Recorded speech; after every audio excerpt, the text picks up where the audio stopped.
الله اليوم بنعلن يعني إن شاء الله عبر وجودنا هنا أنه نطلق منصة رياضي، ومنصة رياضي بتطلقها وزارة الرياضة، بتكون شاملة لكل الخدمات اللي تخص القطاع الرياضي، سواء كان التسجيل، الاستثمار، الأندية وغيرها والاتحادات وغيرها. فإن شاء الله أنها بتكون يعني واجهنا هذا التحدي في الماضي، لكن كان لازم نبدأ في مكان، والحمد لله اليوم كلها بتكون مرتبطة.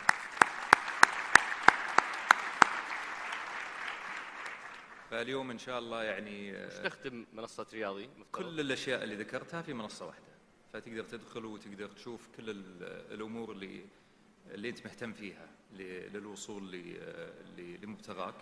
الهدف مننا هو تمكين محبي الرياضة، أنهم سواء كانوا مستثمرين، سواء كانوا ممارسين، سواء كانوا عاملين في القطاع الرياضي، أن الإجراءات تتم بأسرع وقت، بوضوح، بشفافية، ولكي يعني تنعكس هذه الأرقام على مستهدفات رؤية المملكة 2030 إن شاء الله. والحمد لله يعني زي ما أنت شايف كثير من الإنجازات قاعدة تتم، وكثير من الإنجازات قاعدة أو كثير من المستهدفات قاعدة تحقق. هذا بيعطينا تحدي أكبر لوضع مستهدفات جديدة ل 2030، ولكن هذا يدل على شيء، يدل على نمو القطاع الرياضي في المملكة.